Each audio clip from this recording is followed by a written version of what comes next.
After the coup, the Myanmar military must move fast to end the political crisis that is of its own making. 3 weeks after they took control of Myanmar by toppling its democratically elected government, the country's generals are struggling to retain the grip on power in the face of growing pro-democracy mass protests. The military, which had shared power with Aung San Suu Kyi's National League for Democracy (NLD) for 5 years, orchestrated the coup on February 1, hours before the country's newly elected parliament, in which the NLD had a huge majority, was set to convene.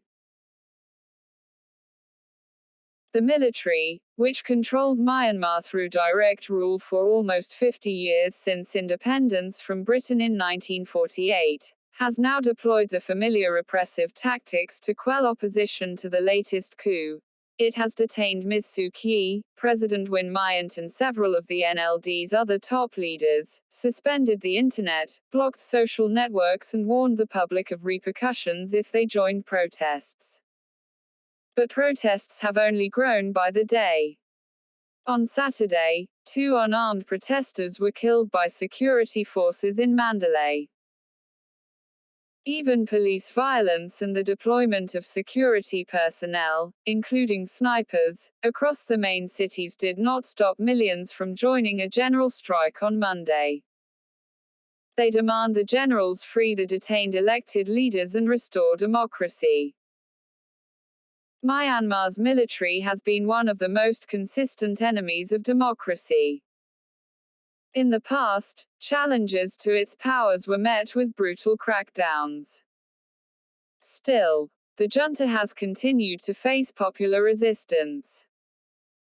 The crackdown on the protests of August 8, 1988 did not prevent the Saffron Revolution of 2007, protests led by Buddhist monks. Than Shui, the then leader of the country, suppressed them but had to offer a new constitution in 2008 as a compromise. This constitution was the basis of the partial transition to democracy in 2015 when the NLD came to power.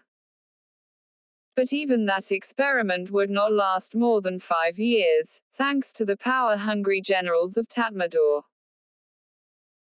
But they were wrong to expect the Myanmarese people, who experienced at least limited liberties and democracy for 5 years after decades of the repressive dictatorship, to allow them to consolidate power easily. The protesters have called for civil disobedience, stoppage of work, sit-ins and mass demonstrations. The strike has already paralyzed the banking system at a time when the economy, hit hard by COVID-19, is struggling to stand on its feet. The military is also facing international sanctions and condemnation. There is no easy way out for Gen. Min Aung Hlaing, the commander-in-chief and the coup's main architect, from the crisis he has put himself in. The generals should realize that years of repression have not killed Myanmar's aspirations for democracy. They should not repeat 1988 or 2007. They should stand down, respect the election results, release the leaders and hand power back to the elected government.